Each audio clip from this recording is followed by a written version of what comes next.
Le Concile annuel de l'Église adventiste du 7e jour présente un plan stratégique pour 2025-2030. Les adventistes de la République dominicaine célèbrent 25 ans de croissance de l'Évangile. Advent Health propose des services médicaux gratuits aux communautés en Équateur. Les jeunes du Panama sont encouragés à démarrer leur vie avec Jésus. Ces histoires et d'autres nouvelles pleines d'espoir, maintenant sur ANN.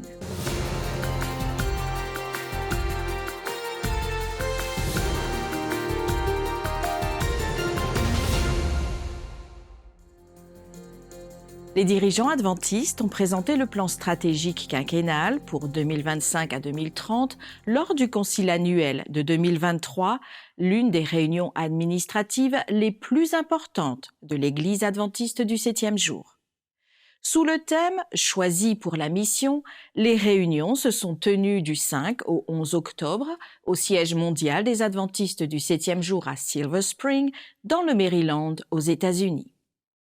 Comme les années précédentes, les réunions ont commencé par la conférence LEAD, Leadership, Éducation et Discipulat, qui a exploré le thème « Recentrage sur la mission, faire des disciples » et visait à susciter parmi les participants une passion pour la formation des disciples en écho à l'appel retentissant du mandat évangélique qui déclare « Allez, faites de toutes les nations des disciples ». Aller et faire des disciples est notre mission. Nous pouvons l'accomplir de différentes manières, mais nous vous invitons aujourd'hui à penser simplement et pratiquement en suivant les paroles de Jésus. Et vous l'avez dans votre programme, nous parlons du défi. Mais ce matin, nous parlerons des 3 phases d'un processus de formation de disciples.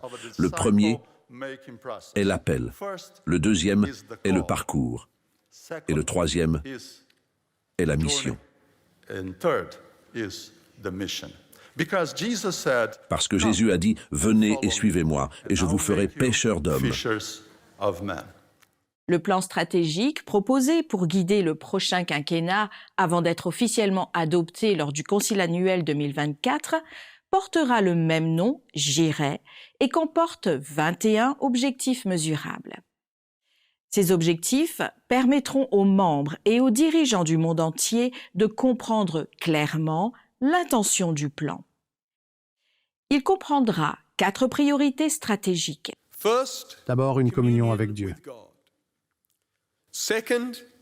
Deuxièmement, l'identité en Christ. Troisièmement, l'unité par le Saint-Esprit. Quatrièmement, la mission pour tous. Chacune de ces priorités se décline en plusieurs objectifs mesurables. Nous voulons donc qu'elles soient facilement comprises par les membres d'Église et par les dirigeants haut placés de l'Église. Pour conclure le segment consacré au plan stratégique 2025-2030, Ted Nancy Wilson, Paul H. Douglas et Ayrton Coller, les 3 administrateurs de la Conférence générale des adventistes du 7e jour, ont offert leur soutien. Maintenant que nous avons ces 21 objectifs mesurables et ces 4 priorités stratégiques, il nous incombe de nous assurer que les ressources données par Dieu pour la mission sont alignées sur cette mission à laquelle nous nous engagerons. Hier, le pasteur Keller a ajouté un autre élément à la mission, qui est se recentrer. Les 2 premiers sont « puis » il a ajouté la formation de disciples. J'en ajoute un 4e, mobiliser les ressources que Dieu nous a données pour la mission. Voici les voix et les mains. Nous planifions pour l'avenir, mais se refocaliser sur la mission peut commencer maintenant. Laissez-moi souligner quelque chose. Nous avons actuellement une combinaison à laquelle vous devez prêter attention. D'abord, nous avons la focalisation sur la mission en tant que mouvement qui met l'accent sur la mission. Deuxièmement, l'année prochaine, nous fêterons le 150e anniversaire de notre mission, qui mettra aussi en évidence la mission de l'Église. Troisièmement, En ce moment, nous étudions les leçons de l'école du sabbat sur la mission. Nous avons 3 mois pour mettre l'accent auprès de l'Église sur le besoin que tout le monde participe à la mission. Selon le pasteur Ryan et le docteur Trim, la mission est l'un des axes de notre plan stratégique. Je pense que nous avons tout en place pour avancer avec urgence.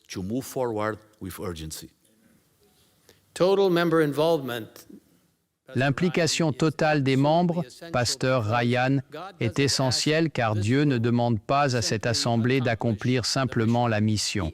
Il demande à chacun d'être impliqué, de faire quelque chose pour Jésus. Cette opportunité est pour tous.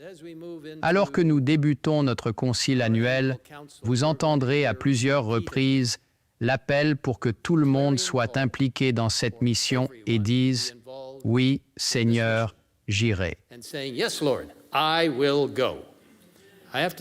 Nous avons passé, dans notre petit groupe exécutif et ensuite, bien sûr, dans notre groupe de travail sur les plans futurs, ce qui a aidé à élaborer le plan stratégique. Et ces statistiques que vous avez vues aujourd'hui, laissez-moi vous dire, sont alarmantes. Beaucoup d'entre ces choses sont difficiles.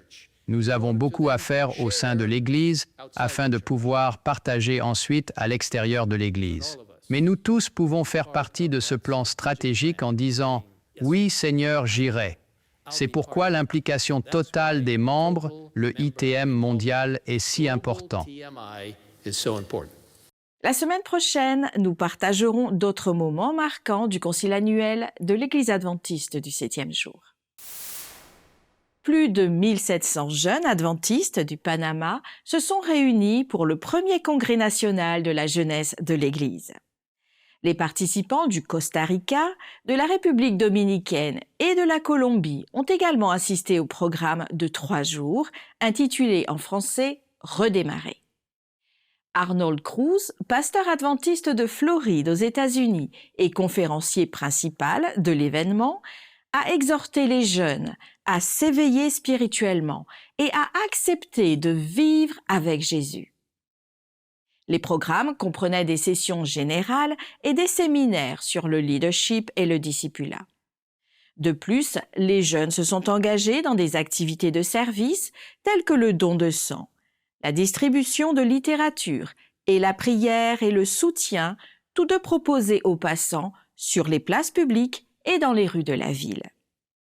Les dirigeants de l'Église adventiste au Panama ont déjà fixé leur objectif sur le prochain congrès de la jeunesse qui aura lieu en 2025.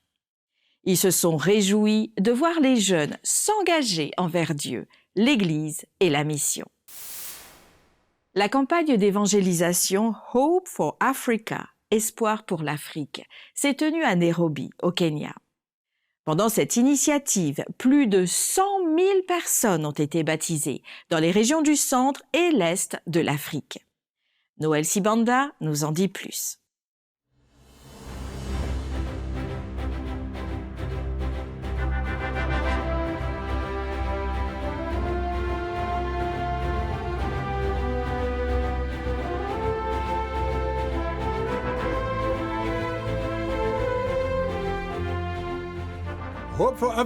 La campagne d'évangélisation Espoir pour l'Afrique, qui s'est tenue à Nairobi, a été suivie par des milliers de personnes. Après le baptême de plus de 100 000 personnes, son impact se fait toujours sentir, notamment en Afrique. La beauté de Espoir pour l'Afrique est qu'il n'a pas seulement apporté de l'espoir à beaucoup, mais il a réuni des dizaines de cultures africaines. Hope Channel a joué un rôle formidable en orientant les gens vers le Christ grâce à des dizaines de sites de visionnage par satellite à travers la division du centre et est de l'Afrique. Frère Mater, originaire de Soukani, à environ 600 km de Nairobi, est venu à Espoir pour l'Afrique, car il sentait que lui et sa tribu. C'est merveilleux de savoir que toute la tribu regarde Hope Channel, leur outil médiatique d'évangélisation. Je m'appelle Eanaï et je viens de Turkana. Nous avons parcouru plus de 8000 kilomètres pour partager l'espoir de Jésus ici à Nairobi. Nous sommes heureux et reconnaissants pour l'espoir qu'il y a à Turkana et en Afrique. Parmi les grands groupes musicaux culturels qui ont participé à l'événement, il y avait un groupe représentant la communauté Maasai. Sous la direction de leur chef, le pasteur Joseph, ils sont venus nombreux et étaient très heureux d'avoir été invités au programme d'évangélisation dirigé par le pasteur Mark Finlay et son équipe. En tant que l'une des communautés du Kenya,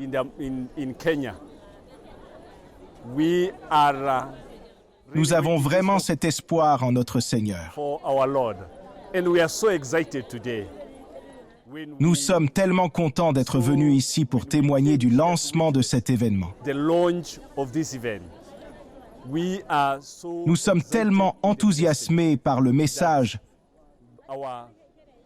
que notre prédicateur, un homme et serviteur de Dieu, Mark Finlay, a présenté aujourd'hui qu'un jour, nous chanterons ensemble avec ceux qui recevront cet espoir.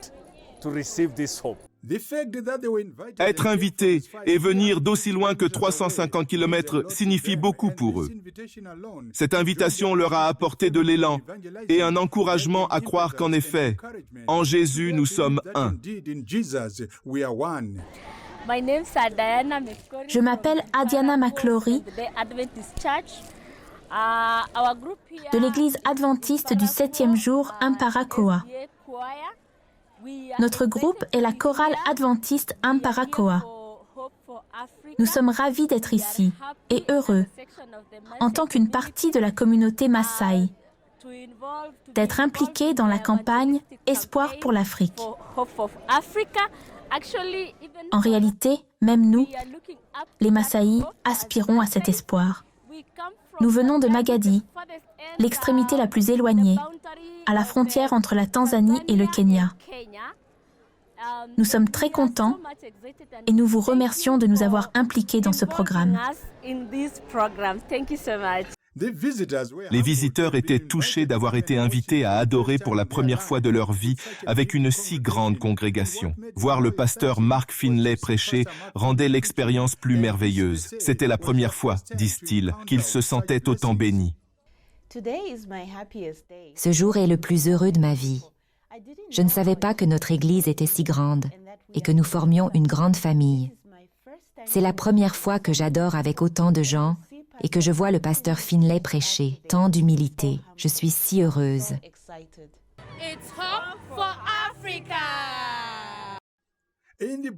La Bible dit que dans les derniers jours, la connaissance augmentera. Cela se produit dans notre génération actuelle grâce à la radio, aux réseaux sociaux et à la télévision. Nous remercions Dieu pour la technologie et nos dirigeants qui l'utilisent comme outil d'évangélisation. Cet événement historique, Espoir pour l'Afrique, a apporté beaucoup d'espoir à de nombreuses personnes grâce à Hope Channel, et la présence de divers groupes culturels était un témoignage vivant de cet événement majeur. La campagne Espoir pour l'Afrique, présentée par le pasteur Mark Finlay, s'est terminée ici, au Kenya, dans la division du centre et est de l'Afrique. Noël Sibanda pour ANN, depuis Nairobi, au Kenya.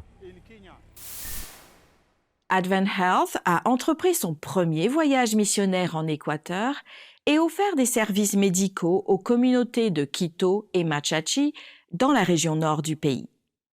Plus de 1400 personnes ont bénéficié de cette initiative qui fait partie d'une alliance internationale entre Advent Health et la clinique adventiste de Quito. L'équipe médicale était composée d'environ 40 personnes, des locaux et des étrangers, dont des spécialistes en neurologie, en oncologie et en dermatologie. Ils ont établi une petite pharmacie sur place pour distribuer des produits pharmaceutiques aux patients. Au-delà des soins médicaux, l'équipe a également répondu aux besoins spirituels des résidents par la prière et les invitations à participer à un programme spirituel. Advent Health prévoit de retourner en Équateur à l'avenir pour offrir une formation dans des domaines tels que le marketing et la comptabilité, tout en poursuivant sa mission de service et de sensibilisation.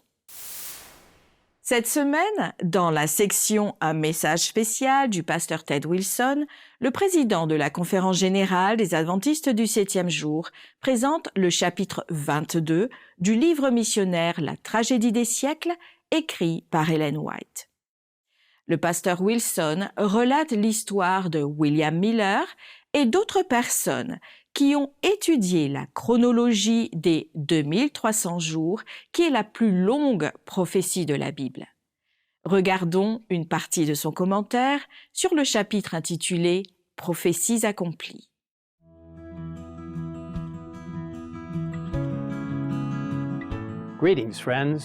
Salutations, chers amis. Aujourd'hui, alors que nous poursuivons notre voyage à travers le livre « La tragédie des siècles », nous examinerons le chapitre 22, intitulé « Prophéties accomplies ». Si vous regardez ces vidéos pour la première fois, ou si vous n'avez pas encore téléchargé ce livre, je vous invite à vous en procurer une copie gratuite dès aujourd'hui sur le site qui s'affiche sur votre écran.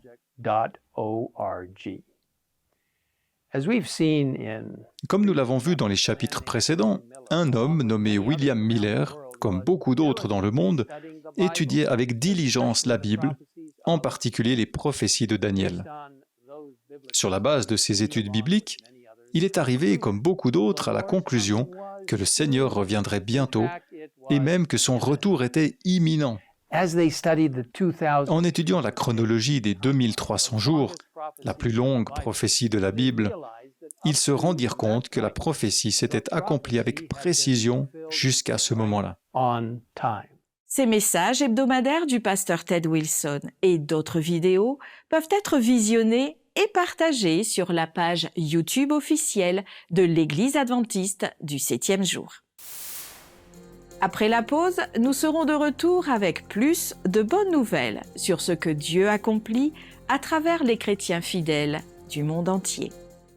En République dominicaine, des milliers d'adventistes du 7e jour ont célébré 25 ans de croissance évangélique dans les parties est et nord de Santo Domingo, la capitale. Le pasteur Gabriel Paulino, président de l'Église adventiste dans la région sud-est, attribue leur succès à l'intervention directe du Seigneur. Il exprime sa gratitude aux pasteurs, aux dirigeants d'Église et aux membres pour leur engagement à faire avancer le royaume de Dieu dans la région.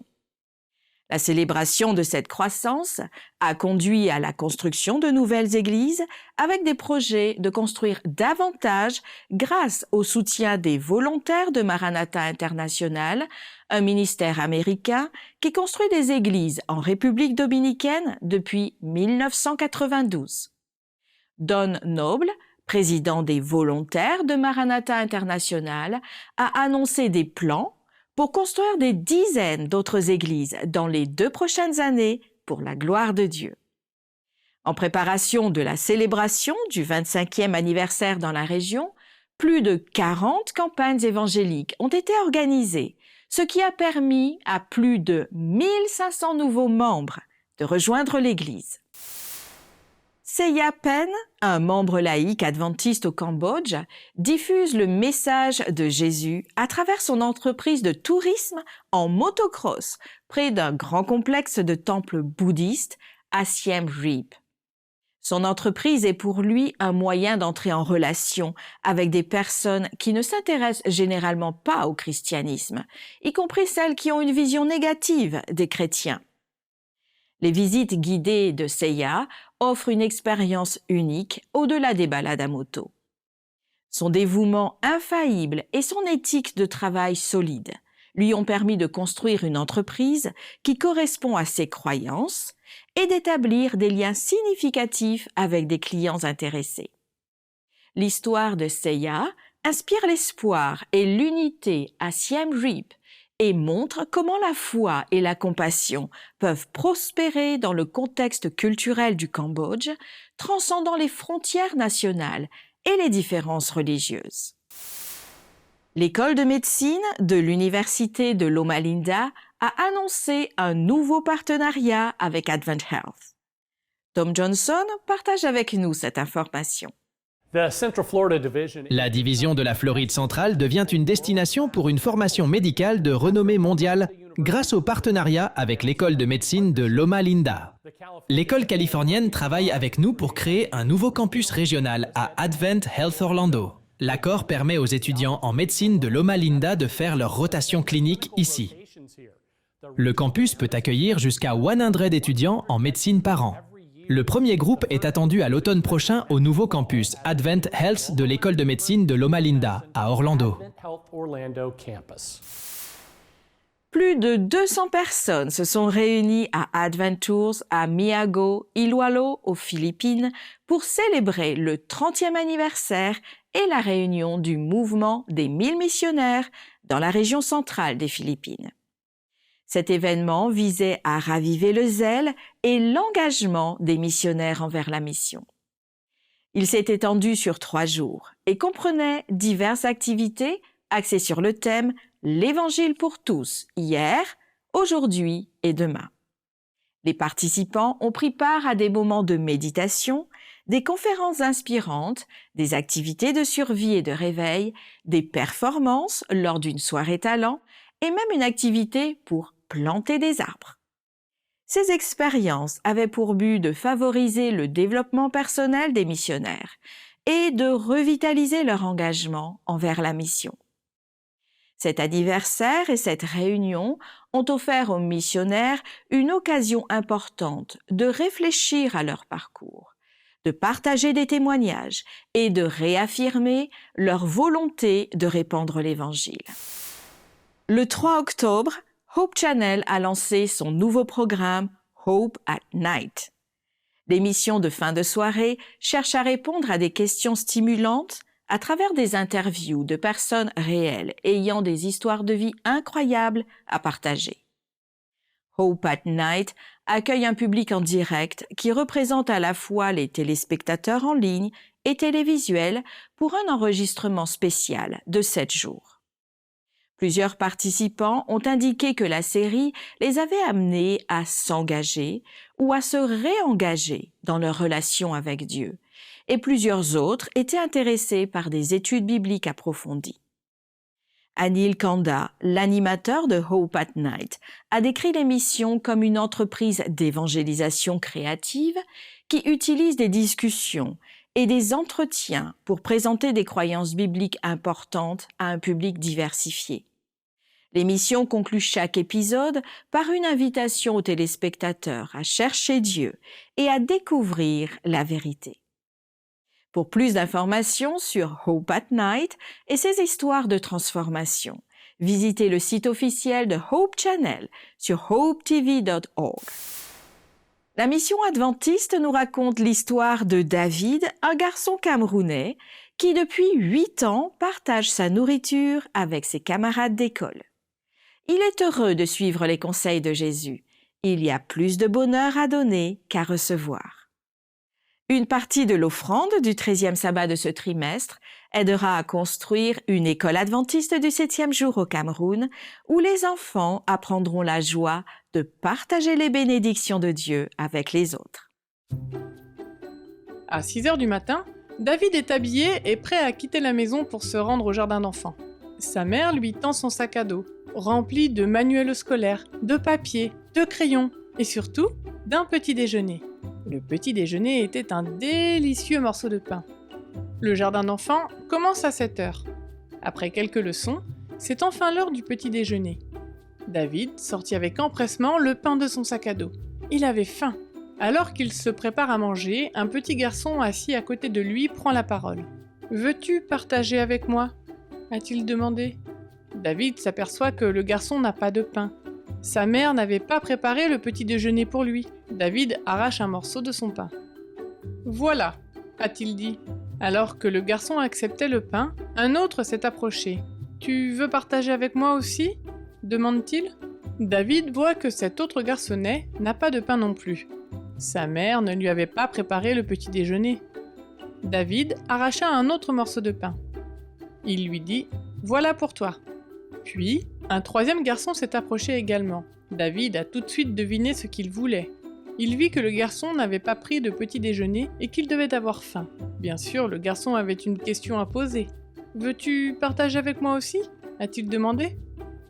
David, qui n'avait plus beaucoup de pain, se demande ce qu'il doit faire. C'est alors qu'il se souvient d'une histoire de la Bible. Dans cette histoire, le prophète de Dieu, Élie, avait faim et il alla demander de l'aide à une mère pauvre. Il demanda à la mère « Pourrais-tu me donner un peu d'eau et un morceau de pain ?» Mais la famine sévissait dans le pays et la mère n'avait que de la farine et de l'huile pour faire un seul pain. Elle avait prévu de manger le pain avec son fils, mais elle l'a partagé avec Élie. Dieu l'a récompensé par un miracle. Il a fourni une quantité inépuisable de farine et d'huile et la mère a pu faire du pain jusqu'à la fin de la famine. Elle et son fils n'ont jamais souffert de la faim. David avait entendu l'histoire de la Bible à l'école du sabbat. L'animatrice de l'école du sabbat avait dit aux enfants « N'hésitez pas à partager avec ceux qui ont faim ». David casse le dernier morceau de pain en deux. Il dit à l'enfant affamé « Tiens, c'est pour toi !» David et les 3 garçons grignotent le délicieux pain. C'était un bon petit déjeuner. David était content d'avoir pu aider les autres garçons. Son propre petit déjeuner n'était pas très copieux, mais il n'avait pas eu faim avant la fin du jardin d'enfants, et il est rentré chez lui pour le déjeuner.